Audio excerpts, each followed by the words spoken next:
마태복음 28장 18절부터 20절까지 말씀을 보겠습니다. 예수께서 나와 말씀하여 이르시되 하늘과 땅의 모든 권세를 내게 주셨으니 그러므로 너희는 가서 모든 족속으로 제자를 삼아 아버지와 아들과 성령의 이름으로 진리를 베풀고 내가 너희에게 분부한 모든 것을 가르쳐 지키게 하라. 볼지어다 내가 세상 끝날까지 너희와 항상 함께 있으리라 하시니라. 아멘. 오늘 성경에 보면 예수님께서 이렇게 표현해요. 하늘과 땅의 모든 권세는 하나님 아버지께서 예수님에게 주셨다. 이렇게 얘기를 합니다. 그 얘기는 무슨 얘기냐면 세상의 권세, 세상의 모든 것들의 결재권자가 누구에게 있다? 예수님에게 있다는 겁니다. 예수님이 주관자라는 거예요.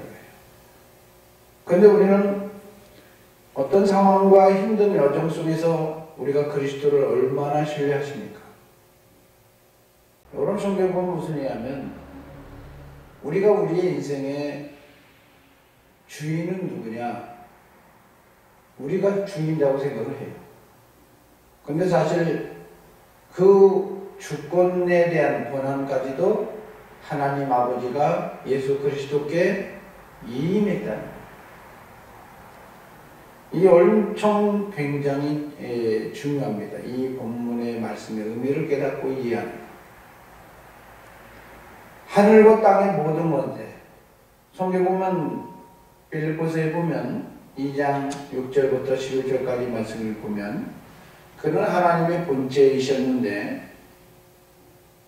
말씀 육신이 돼서 이 땅에 오셔서 십자가에 죽기까지 충성을 하셨을 때 하나님이 하늘에 속한 거나 땅에 속한 거나 땅 아래에 속한 모든 것들을 다 예수 그리스도의 이름에 무릎 꿇게 하셨다.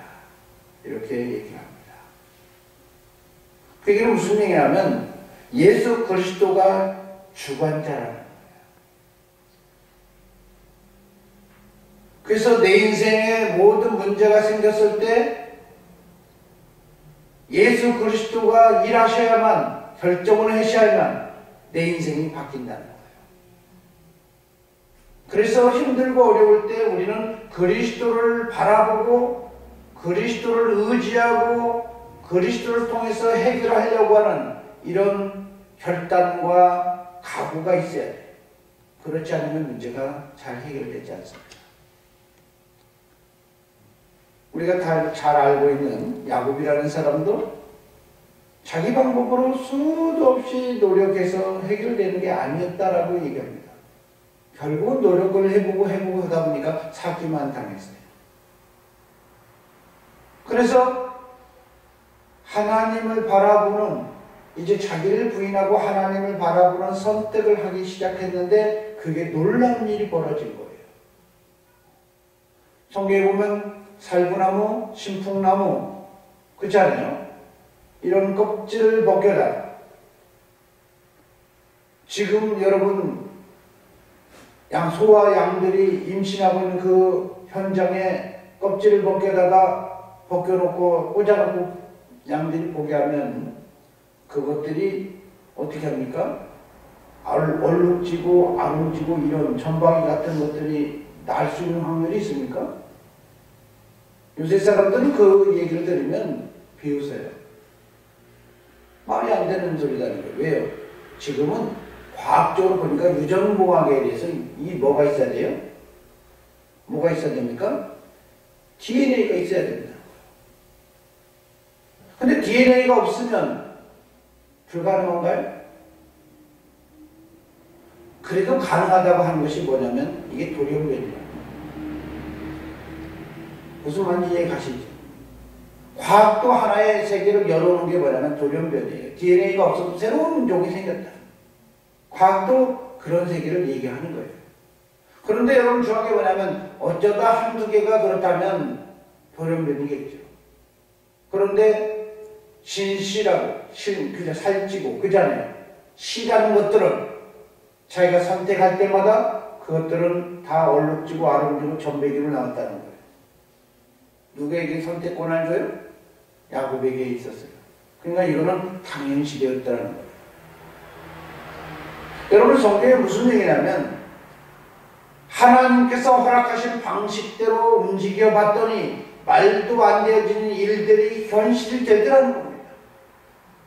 그래서 그 하나님을 알게 되어졌던 이 야곱은 자기 고향으로 그러니까 자기 고향으로 이제 기항이라고 그러죠.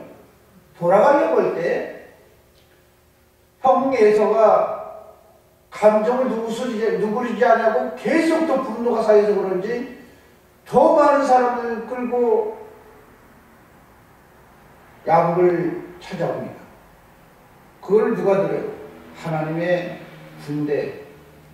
군대의 사자를 통해서 듣게 돼요.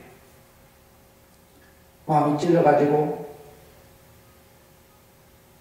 성경 보면 야반 삼촌 집에서 얻었던 그 재물이죠. 그 얼마나 귀한 거예요. 어떻게 얻은 재물이에요? 근데 그 재물을 갖고 형을 주겠다고 마음을 누구려뜨려 보려고 두 떼를 나눠서 먼저 형 거예요. 그렇지 않아요? 이렇게 나눠서 보냅니다. 그러면서 자기의 자녀들을 보내요. 족하잖아요. 일종의 그런 얘기잖아요. 마음을 좀 누그렸다가. 그런데 20년 동안 감정이 쌓였던 사람이, 그게 분노가 폭발할 정도로 계속 쌓이고 있는 사람이 그것 때문에 누그러지겠습니까? 여러분, 성경에 보면요, 하나님을 통하지 않냐고는 불가능하다는 걸 누가 알아요? 야곱이가 알아요. 그래서 야곱이가 약속강 나루에서 길을 건너기 전에 하나님만을 붙잡고 기도하기 시작합니다. 왜 그랬을까요? 자기 방식대로 되어지는 것이 아니라 세상의 주관자는 하나님이었다는 걸 야곱이가 한 거예요. 오늘 본문에도 얘기하는 것입니다. 하늘과 땅의 모든 권세는 주님께 있다는 거예요. 그런데 우리가 이 주님께 있다는 사실을 망각해요. 주님이 결정하면요, 주님이 일하시면 죽은 자도 살아나고 문제가 해결되지 않은 것도 해결되더라는 거예요. 여러분, 주님께서 일하시니까 길이 없던 것도 길이 열리더라는 거예요. 모세가 홍해를 향해서 하나님의 인도하심 속에서 나아갔습니다. 그랬더니 마땅 완전히 다 끝난 길이 없는 거예요. 길이. 여러분, 어떻게 해야 됩니까? 그런데 하나님을 바라봤던 모세는 하나님의 요구하신 수 있어 순종했더니 하나님께서 어떻게 하셨습니까? 홍해에 길을 내주셨어요. 여러분, 예수 그리스도를 바라보라는 겁니다. 여러분, 히브리서에 보면 믿음의 주요 온전케 하신 예수 그리스도를 바라보자. 왜 그럴까요? 우리가 예수 그리스도를 바라봐야 하는 이유가 바로 여기에 있는 것입니다. 오늘 본문 18절에 하늘과 땅의 모든 권세는 누구에게 있다? 예수님에게 있다는 거예요. 여러분, 계시록에 보면요, 이 종말의 때에 666의 시대가 나오는데 666의 시대가 나와요. 그렇죠? 그래서 손이나 이마에 입맞지 않으면, 표를 받지 않으면 매매가 되지 않는다라고 얘기합니다. 여러분, 사단이 세상을 주관하십니까? 사단이 주관하신다는 건 좀 공경하고, 사단이 세상을 주관합니까? 아니잖아요. 누가 해요? 사실은 사단에게 있는 것 같아도 누구에게 있느냐? 그리스도에게 있다는 거예요. 잠시 그것을 사단에게 미혹하도록 허용했다는 그것밖에 없는 거예요. 최종 결정자는 누구에게 있습니까? 누구에게 있어요? 예수님에게 있고 하나님에게 있는 거예요. 오늘 우리의 문제를 향해서 우리가 힘들고 어려울 때 내 문제가 정말 풀어야 되는 이 난관에 있을 때 여러분 얼마나 그리스도를 붙잡고 얼마나 주님 앞에 씨름하면서 기도하고 있습니까? 생각해 봐요. 우리의 방식대로 회개는 해야 되겠죠. 손 놓고 가만히 있으라는 얘기는 아니에요. 그러나 실질적으로 영예의 하나님, 우리의 하나님이신 예수 그리스도가 일하시면 되는 거예요. 여러분 예수 그리스도가 신이 40일 동안 자기의 살아계심을 왜 증거했을까요? 나는 너희를 도와줄 수 있는 실질적인 존재라는 겁니다. 오늘 본문에서 말씀하시기를 볼지어다 세상 끝날까지 내가 너희와 함께 하겠다는 거예요. 뭐 때문에요? 하나님의 놀라운 일을 수행하기 전까지는 내가 너희를 떠나지 않겠다고 얘기하는 것입니다. 성경에 보면 고린도전서 15장 28절에 보면 만물을 그에게 복종하실 때 아들 자신도 그때 만물을 자기에게 복종하게 하신 이에게 복종하게 된다. 그러면서 이는 하나님이 만유의 주로 만유 안에 계시려 합니다. 이렇게 말합니다. 한마디 말씀 무슨 얘기냐면 만유를 그리스도로 하나님 아버지로 복종케 하시기 전까지는 아들 자신도 떠나지 않고 우리와 함께하고 있다는 것입니다. 여러분 우리에게는 누가 있습니까? 예수 그리스도가 있어요. 하나님이 우리를 향해서 놀라운 계획을 가지고 있었습니다. 창세기 1장 27절 28절 보니까 성경에 보면 뭐라고 했냐, 26절 27절 28절을 보니까 하나님이 우리의 형상을 따라 사람을 만들고 그로 어떻게 가길 원해요? 바다에 속한 거나 땅에 속한 거나 모든 것을 다 다스리고 관리하고 정복하게 하자. 이런 비전을 하나님이 이루었습니다. 여러분 다스리고 관리하고 정복하는 건 뭐예요? 주관자잖아요. 이게 누구입니까? 사실은 예수 그리스도가 하셨던 일이에요. 오늘 본문에 보면. 그런데 오늘 성경에 말씀하시기를 예수 그리스도가 내가 너와 함께 할 것이니까 그 놀라운 일을 사역을 해보라는 거예요. 여러분 오늘 이렇게 표현합니다.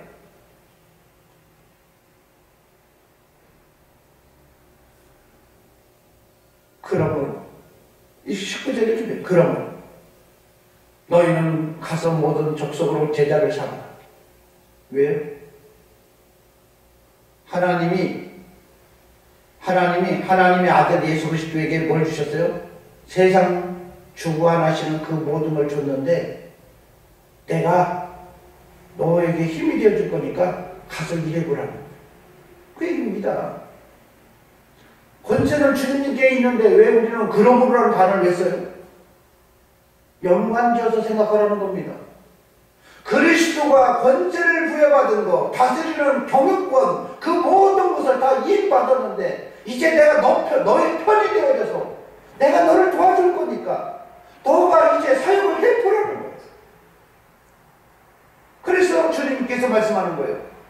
내가 세상 끝날까지 너희와 함께 있을 거니까 오늘 주님께서 말씀하시기를 너희는 모든 족속으로 제자를 삼으라는 거예요. 여러분 제자 삼다는 건 뭐예요? 영향 끼친다는 거잖아요. 영향 끼치라는 얘기입니다. 여러분 너희는 세상의 소금이다, 너희는 세상의 빛이다 라고 했을 때 결정적인 공통점은 영향을 끼치는 겁니다. 우리가 정말 내 삶의 영역 속에서 얼마나 사람들에게 영향을 끼쳤는지 생각해 봐야 돼요. 여러분 해가 떠오르면요 굉장한 영향을 받더라고요. 얼음이 녹아버리고 어둠은 떠나버리고 그렇잖아요. 식물들은 힘을 얻어서 어떻게 잘 자랍니다. 여러분 저와 여러분이 얼마나 영향을 끼치고 있습니까? 예수 그리스도와 더불어서 놀라운 사역을 하기를 원하신다 이렇게 얘기를 하고 있습니다. 그런데 우리는 그런 영향을 끼치지 못하는 경우가 참 많아요. 주님이 함께하고 있음에도 불구하고 여러분 생각해 봐야 됩니다. 여러분 오늘 18절 다시 한번 보세요. 예수께서 말씀하여 이르시되 하늘과 땅의 모든 권세는 누구에게 있다? 내게 예수님에게 있다. 여러분 이 권세는 우재기도 준 적이 없어요. 여러분 가끔가다 내가 주권자라고 생각하는 경우가 많아요. 은사도 내가 내 거라고 생각하고 모든 것도 내 거라고 생각하는 경우가 많은데 우리는 주님 때문에 할 수 있는 거예요. 여러분 이렇게 변합니다. 내게 능력 주신 자 안에서 할 수 있다는 거지 내가 할 수 있다고 스스로 할 수 있는 게 아니에요. 근데 이 아담은 처음부터 사람은 이걸 착각합니다. 내 스스로 할 수 있다고 생각하는 경우가 많아요. 여러분 주님께서 말씀하셨어요. 나를 따르려거든 자기를 부인하라. 자기를 부인한다는 건 뭐냐면 내가 할 수 없으니 그리스도께서 주관자이시오니 주님 나와 함께 일하여 주옵소서. 이렇게 기도해야 된다는 것입니다. 요청해야 된다. 바라봐야 된다. 이 바라봤을 때 하나님께서 어떻게 하시냐 놀라운 일들을 우리를 통해서 이루어주려고 오늘 하나님이 하시는 거예요.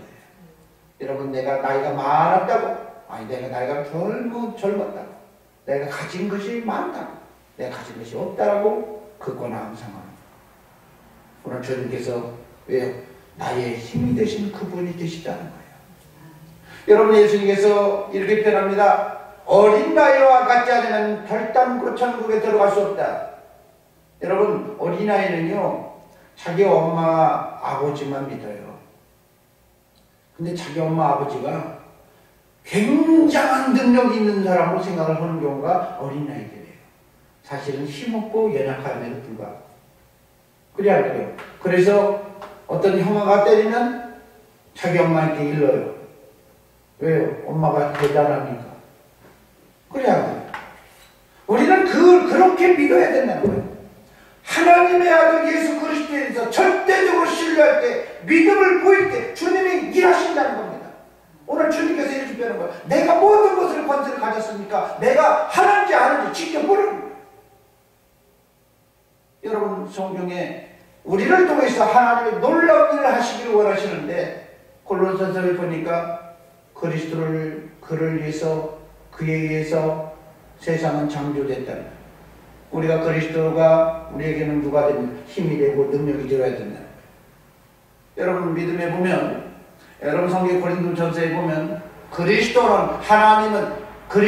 하나님 아들 예수 그리스도는 믿는 자들에게는 하나님의 지혜요 하나님의 능력이다. 이렇게 얘기하는 것입니다. 여러분 하나님의 지혜 하나님의 능력이라는 거예요. 그가 하시면 다 할 수 있다. 그가 오늘 또 성경에 말씀하시기를 모든 권세를 가지고 계신 분이라는 겁니다. 그러니까 내 문제 고민하지 마세요. 더 이상 고민하지 마세요. 그리고 그 문제를 가지고 주님 앞에 나아가셔야 되는 것입니다. 주님께서도 말씀하셔요. 수고하고 무거운 짐진 자들 다 내게로 오라 내가 너희를 쉬게 하리라. 내게 방법이 없을 때가 있어요. 길도 없을 때가 있어요. 막힐 때가 많아요. 정말 해결해야만 하는데 길이 없을 때가 있어요. 그런데 주님께서 말씀하십니다. 내가 곧 길이 되어줄 거야.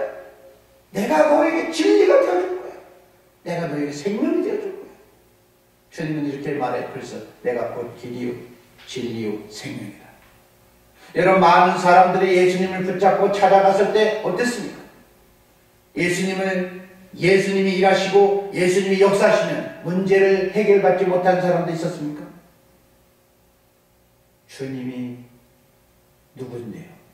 그는 말씀 한마디로 세상을 창조하시고 말씀 한마디로 세상을 완전히 기경해버리고 새롭게 재창조하시는 이 놀라운 능력이 누구에게 있습니까? 주님께 있다는 거예요. 오늘 그 주님을 다시 한번 보시는 귀한 시간 되어야 되겠습니다. 그러면서 주님이 말씀해요. 내가 너의 힘이 되어줄 거니까 모든 접속으로 제자를 삼아보라는 영향을 끼쳐보라는 거예요. 그러면서 뭐라고 하느냐? 아버지와 아들과 성령의 이름으로 침례를 주고. 여러분 사역하면서 우리를 드러내면 안 되는 거예요. 아버지와 아들과 성령의 이름 그게 누구예요? 아들과 성령의 이름 그게 뭐예요? 예수잖아요. 우리가 그냥 예수 할 때 별로 능력이 없는 것처럼 생각하지만 이 예수의 이름에는 놀라운 능력이 있다는 겁니다. 아무에게나 우리는 별 볼일은 그냥 하찮은 이름으로 되어지지만 그 이름의 권세가 세상을 움직여버린다. 오늘 예수의 이름으로 기도하고 선포하고 구할 때마다 하나님의 놀라운 일들이 벌어진다는 거예요. 오늘 성경에 이렇게 표현한 거예요. 그를 향해 아버지와 아들과 이름 성령의 이름으로 침례를 베풀어라. 그 얘기는 무슨 얘기입니까? 예수 그리스도가 하나님 아버지가 성령님이 그를 주장하게 하라는 거예요. 자기를 부인하고 자기의 길을 포기하고 주님의 방식으로 선택하게 하라는 겁니다. 여러분, 예수 그리스도가 하나님께서 어떻게 하셨어요? 예수 그리스도 주와 그리스도가 되게 하셨잖아요. 여러분, 하나님 아들 예수 그리스도는 사람들의 모든 문제를 해결할 수 있는 길인 것입니다. 여러분, 마태복음 16장에 저는 그리스도요 살아계신 하나님 아들이라고 고백했던 베드로에게 내가 너의 믿음 위에 교회를 세우리니 그러면서 음부의 권세가 이기지 못할 뭘 줘요? 천국 열쇠를 줬다는 건 이 천국 열쇠가 누굽니까? 그리스도예요. 예수예요. 하나님 아들 예수 그리스도가 일하시도록 기도하면서 해결해 보라는 거예요. 부르시자 보라는 거예요. 여러분, 교회를 세운 이유가 뭡니까? 혼자서 안 되면 합심해서 기도하라는 겁니다. 두 겹줄보다는 세 겹줄이 더 강하다는 거예요. 두세 사람이 모인 곳에 나도 그들 중에 함께 하고 있겠다고 약속을 하셨고, 두세 사람이 모인 사람이 함께 기도하면 하나님이 이루신다는 거예요. 여러분, 주님께서 말씀하십니다. 내가 다 권세를 가지고 있으니까 여러분, 예수 그리스도를 섬기게 하고 예수 그리스도로 말미암아 그가 명령한 것에 대해서 움직여 지키게 하는. 여러분, 오늘 20절의 기쁨을 이렇게 변합니다. 내가 너희에게 분부한 모든 것. 여러분, 내가 너희에게 분부한 사소한 것입니까? 모든 것이에요. 모든 것. 그 얘기는 무슨 얘기예요? 절대 주권이에요. 절대 주권. 그가 이래라면 이래고 저래라면 저래는 거예요. 여러분, 주의 뜻이 이 주님이 이래라면 이래고 저러면 저러는. 그래서 우리 신앙에 있어 정말 중요한 건 뭐냐면 선택의 문제만은 예수 그리스도가 주인이 되어야 된다. 예수 그리스도가 내 인생의 주인이 되어졌을 때 하나님께서 어떻게 하시겠다? 내가 너와 함께 하시면서 반드시 이루어지겠다고 지금 암묵적인 하나님의 승인을 하고 있는 것입니다. 오늘 하나님이 왜 세상을 왜 만들었을까요? 하나님의 성령을 우리 안에 부어주셔서 하나님의 성령을 우리 안에 부어주셔서 하나님 아버지는 우리의 하나님이 되어지고 우리는 그의 백성이 되어지는 것입니다. 하나님이 된다는 게 뭘까요? 주인이 된다는 것과 하나님이 된다는 개념은 좀 다른 것입니다. 주인이 된다는 건 이래라면 이래고 저래라면 저러는 거예요. 그렇죠? 그러나 우리의 하나님 된다는 것은 힘들고 어려울 때 그가 일하시면 되는 거예요. 그가 전능하신 분이다. 여러분, 그 전능하신 하나님의 아들 예수 그리스도의 이름이 여러분 구약 성경 시대 때는 안 드러났어요. 그래서 몰라서 그게 이름이 뭔지도 모르고 사람들은 사용을 했어요. 지금도 팔레스타인에 가면요 예수라는 이름 참 많대요. 앞동네 아저씨도 예수, 뒷동네 아저씨는 아브라함, 저기는 뭐 이삭, 요셉 뭐 그런 사람 참 많대요. 그래서 어떤 목사님이 거기 가서 공부를 하는 예루살렘에 가는데 나는 아무개요 했더니 I'm Jesus 그러더래. 그러니까 뭐예요? 놀란 거예요. 그게 무슨 얘기냐? 여러분, 구약 성경에도 여호수아가 누굽니까? 여호수아가 예수예요. 예수. 우리가 여호수아라고 구분지어서 이렇게 부르지만 예수야, 예수. 무슨 말인지 이해하셨어요? 의미를 모르고 있었어요. 여러분, 중요한 게 무엇이냐면 출애굽기 3장 14절, 15절, 16절에 보면 아브라함의 하나님, 이삭의 하나님, 야곱의 하나님, 전능의 하나님께서 여호와로는 계시하셨지만 아버지 이름을 계시한 적이 없어요. 아버지의 이름이 아버지의 이름을 계시한 건 누구예요? 예수님이에요. 예수님. 내가 아버지 이름을 갖고 아버지 이름을 드러냈고 아버지 이름을 통해서 영광을 받게 하셨고 이 모든 일을 행하셨습니다. 의미를 알고 그 의미를 통해서 우리가 사용되어질 때 하나님의 놀라운 일들을 경험하게 될 것입니다. 오늘 성경에 말씀합니다. 우리 주님이 세상 주관자예요. 우리 주님이 세상 주관자예요. 그분이 예루살렘에 세워서, 여러분 성경 예루살렘에 세워서, 시온의 예루살렘을 세워서 찬송을 얻으시고, 예루살렘이 뭘까요? 성전이에요. 성전. 사실은 우리 안에 성전을 세워서 하나님의 성령이 내주하게 하셔가지고 찬송을 얻으시기까지 쉬지 않도록 기도하라, 이렇게 성경에 말씀하십니다. 오늘 저와 여러분이 이 모든 것을 사역을 감당할 때 주님이 우리의 편이 되어주시고 함께 해주시겠다고 약속하고 있다는 사실인 것입니다. 오늘 그리스도로 말미암아 저와 여러분이 승리하는 저와 여러분이 되기를 소망합니다.